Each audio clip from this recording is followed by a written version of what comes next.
Antibiotic-free. You've probably seen that label in the meat aisle at the supermarket, but what does it really mean? Well, you can probably assume that all the other meat you've purchased without that label contain antibiotics. But is that a bad thing? What makes antibiotics something you would or wouldn't want in your food? Antibiotics can be wonderful. You were probably prescribed some the last time you were sick, and that's because antibiotics are a type of medicine that kill bacteria, especially bad bacteria. They cure infections, and without them, we would all be victims of early deaths. But they can only be effective when used properly, which brings us back to our original question.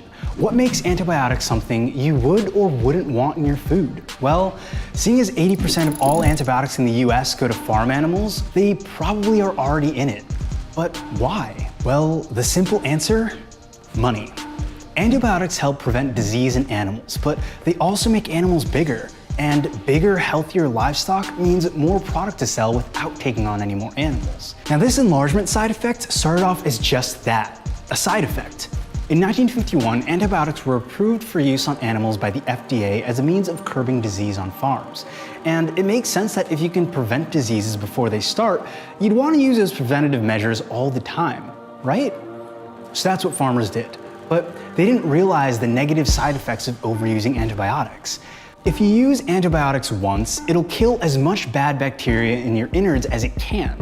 Use the same antibiotics 100 times in succession, and eventually you'll start getting rid of more bad bacteria than your body is used to. And that leaves an open space where other bad microbes, ones that are impervious to the detrimental effects of antibiotics, can multiply and reside. This effectively creates and perpetuates superbugs, super strong mutations of bacteria that no known antibiotic can cure, which is exactly as scary as it sounds. The Center for Disease Control believes that antibiotic resistance is one of the world's most pressing public health problems, because when we don't have the medicine to cure people from things like super strong cases of pneumonia or E. coli, people die.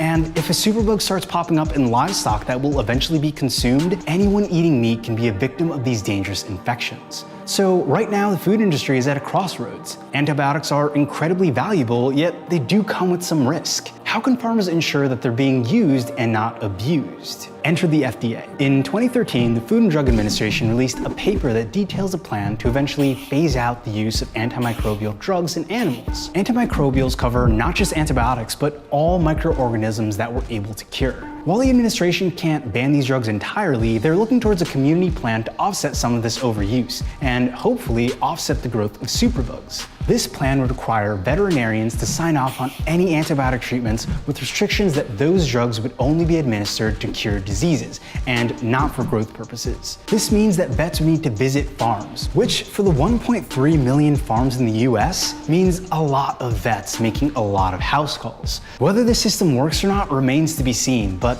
it's clear that we're pushing towards a future with more judicious use of antibiotics in our foods. Healthy livestock means healthy humans, so pushing towards better practices at the source will have a reverberation of positive effects all throughout the country. Antibiotic-free. It's a label we should all be paying much more attention to, as the future of food may mean the end of their overuse.